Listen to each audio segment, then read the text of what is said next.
Siapa man of the match menurutku? Tadi kan aku masih bingung antara Barella atau Hakan, tapi aku sudah mantap. Level winnernya Itali tidak pernah degradasi. Inter Milan kebanggaanku.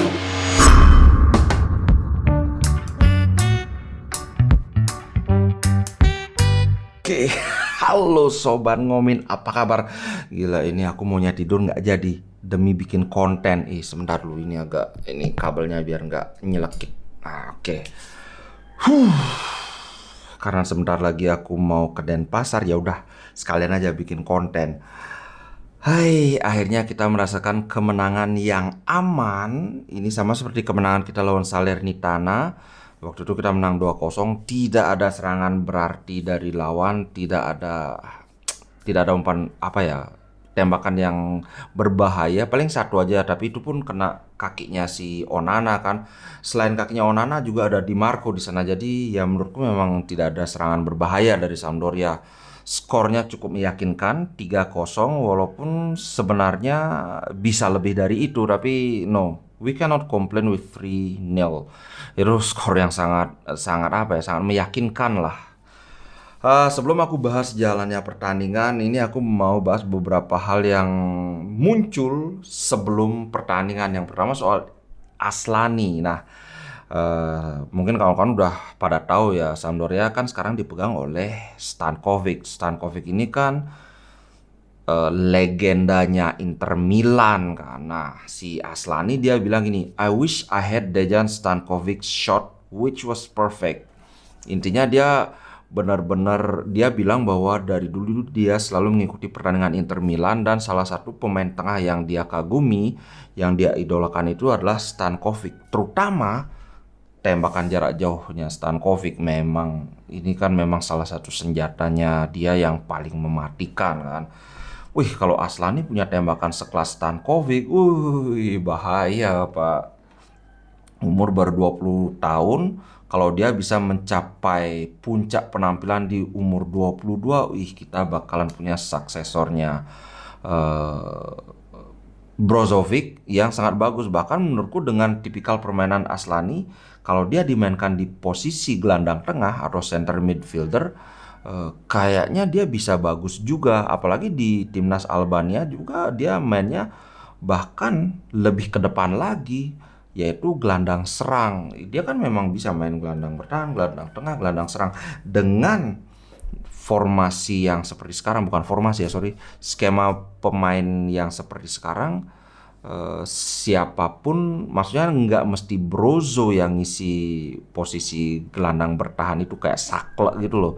Jadi bisa jadi nanti Brozo bermain dengan Aslani, ketika Brozo overlap, Aslani yang mengisi posisi Brozovic sampai dia kembali.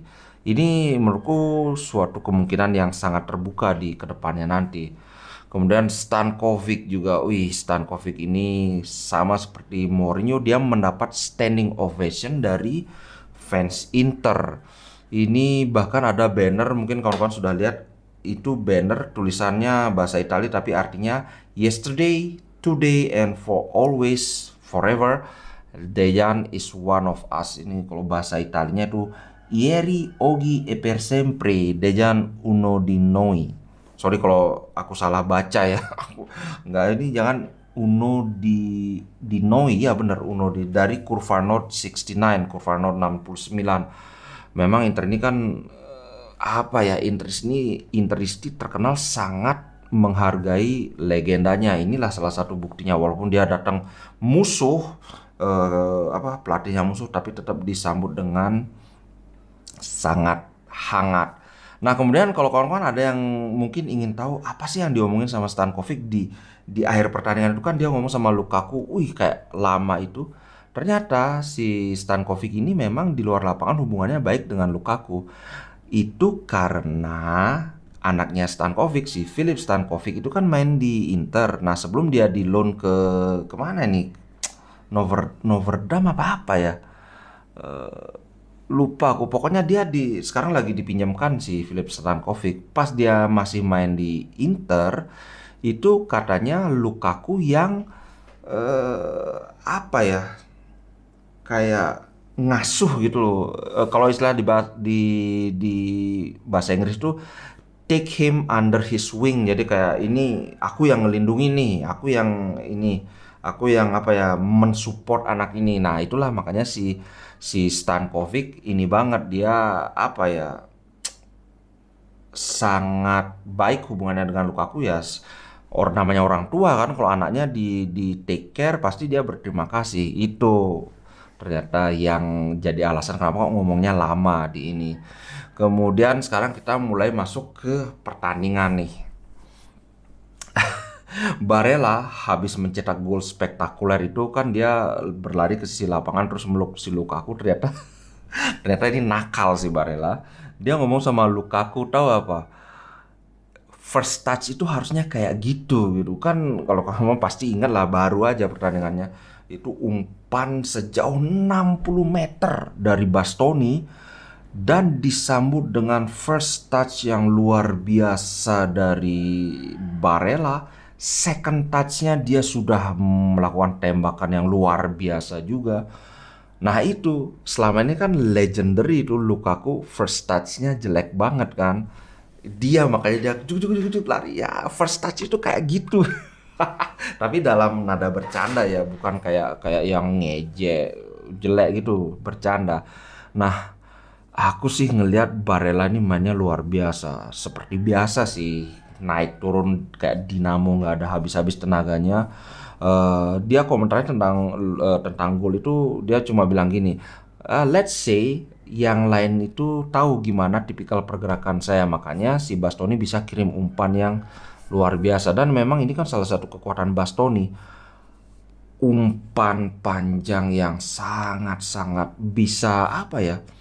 Bayangkan sejauh 60 meter itu dari kedalaman dia ngasih end pass yang tidak semua orang bisa melakukan, apalagi center back. Nggak banyak center back yang bisa ngelakuin umpan kayak gini. Makanya ketika Bastoni on fire nggak bisa disentuh posisi dia karena center back loh, center back tapi di build up sangat mematikan. Wih, gila. Alright, tentang pertandingan seperti yang aku bilang tidak ada momen yang sangat mengkhawatirkan. Ini aman, tidak ada senam jantung. Cuma ada yang agak aku soroti ya, beberapa prediksiku salah. Aku prediksi Gosens akan start, ternyata Di Marco. Tapi ya mau gimana lagi, Di Marco start, mainnya juga bagus. Kemudian Dumfries di SofaScore dia dapat skor 6,7, tidak sebagus Kia karena udah kelelahan.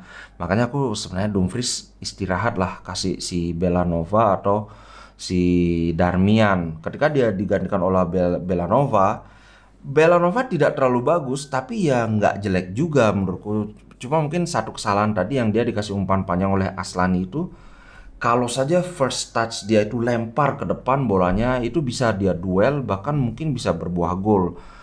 Karena di depannya itu udah ada space yang sangat-sangat besar kalau kawan-kawan ingat kan di penghujung babak kedua tadi itu. Tapi sayang dia malah berusaha menguasai bola, berusaha ngasih apa ya trapping yang lengket gitu. Akhirnya bola malah agak mental ke belakang. Akhirnya momentum itu terhenti. Ini mungkin perlu lebih banyak pengalaman lagi.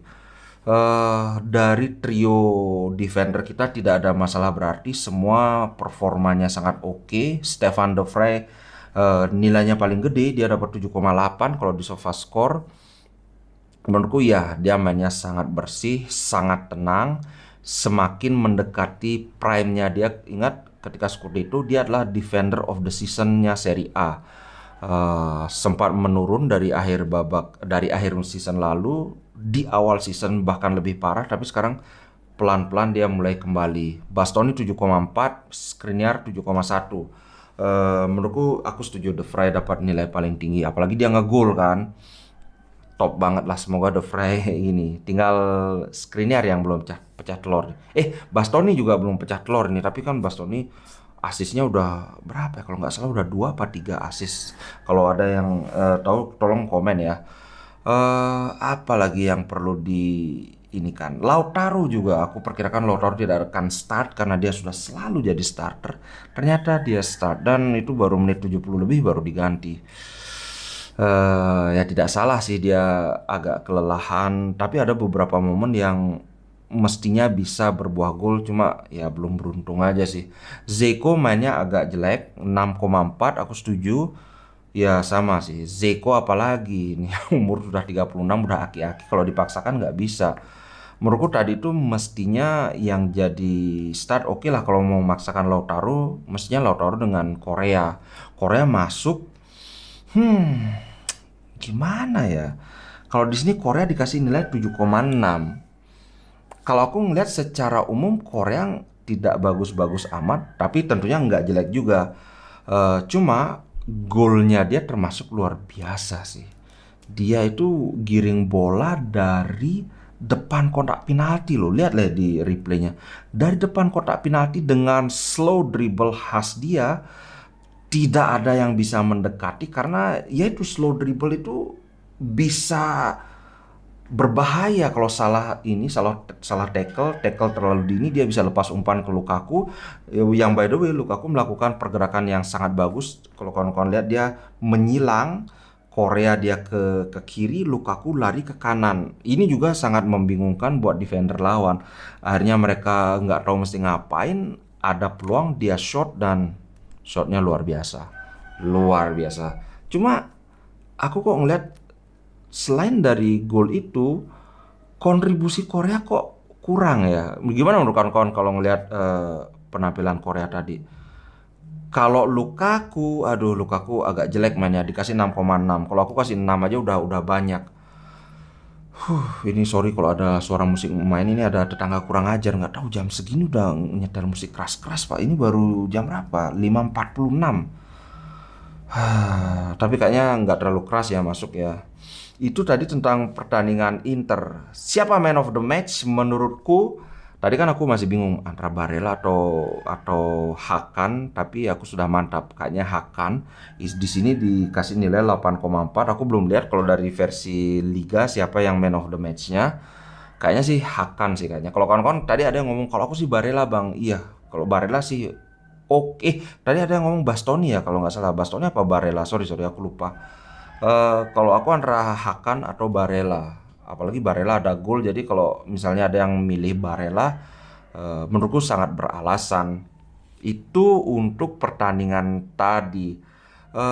Ada berita yang mungkin agak kurang menggembirakan ya. Mungkin ada tadi yang menyadari ternyata ada beberapa ultras yang walk out di pertengahan babak itu ternyata karena ininya tewas. Mantan pemimpin mereka namanya siapa tadi itu? Vittorio Boiocchi. Jadi dia tewas di pinggiran kota Milan. Sebenarnya ini sudah tua, 69 tahun, cuma ya dia punya catatan gelap lah. Gak perlu aku bilang supaya nggak kena dolar kuning kan. Sayang banget, tapi ya mungkin itu respect mereka terhadap mantan pemimpin mereka. Ya memang gitu, Inter itu sangat menghormati sejarah walaupun sudah tidak lagi menjabat, tapi mereka tetap respect. Anyway, sekarang di Serie A table kita ada di peringkat 5, cuma harap dicatat Lazio belum main. Kemudian Roma dan Udinese juga belum main. Inter dan Udinese itu sekarang kan selisih golnya sama-sama 8. Inter poinnya 24, Udinese poinnya 21. Kalau Udinese menang sama poinnya 24. Tapi ya kemungkinan kalau namanya menang kan berarti selisih gol mereka kan nambah. Jadi ya kemungkinan kita masih akan di peringkat 7, kecuali kalau Roma gagal menang, kemudian Udinese juga gagal menang. Kalau Atalanta kan belum main ya, coba aku cek. Ya, Atalanta belum main. Atalanta baru besok main jam 6:30. Jadi ya kemungkinan kita masih akan berada di posisi ke-7, kecuali Udinese atau Roma kalah atau seri deh. Itu sih bro. Itu saja untuk konten kali ini. Sorry aku tidak bisa edit terlalu banyak karena sekarang aku akan langsung main gerak cepat, langsung upload. Kayaknya aku udah nggak bisa tidur lagi, habis itu langsung berangkat ke Denpasar. Oke guys, terima kasih buat yang ikut nonton live reaction. Terima kasih buat yang nyawer juga. Sampai jumpa di konten berikutnya. Ciao guys. Inter Milan di dadaku, biru hitam warna darahku. Treble winnernya Itali, tidak pernah degradasi. Inter Milan kebanggaan.